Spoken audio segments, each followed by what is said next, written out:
open loop system, how it works.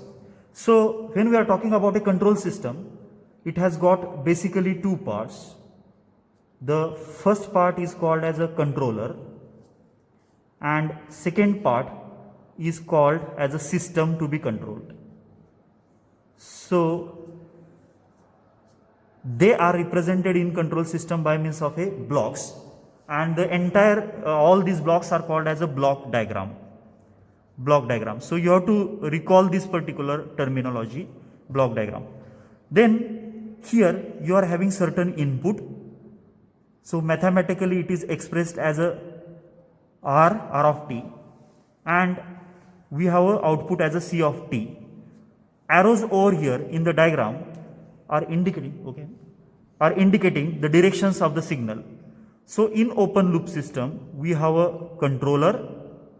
So this is the important element, controller, and second part is a system to be controlled. And here if you will observe, c of t is the output of a system and r of t is the input of a control system.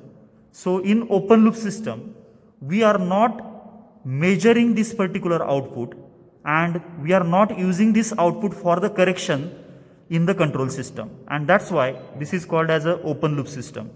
Now we'll move to let's discuss now in a brief what does mean by a closed loop system. In closed loop system also we have input signal, we have a controller, we have a system to be controlled, and we have output of this control system as a c of t. So this is output. Now what is the difference in open loop and closed loop? We are using a feedback. So everybody knows that when we are talking about a closed loop system, it is a feedback system. We measure the output of a system, and this is generally called as a feedback transducer or feedback element, and this signal is taken to the input side over here. And if you'll see the direction over here, the upper line is from input to the output, so it is called as a forward path. And if you took this direction, it is from output towards the input, and that's why we call the system as a feedback system or a closed loop system. Feedback or a closed loop system. Now what does mean by loop? Let's take example. We'll be starting from this point. I'll be writing this as a 1. Then I had an arrow in this direction, so I can move this way, and I can reach here at a point 2. Then I had again this arrow, so I can travel back to the same point.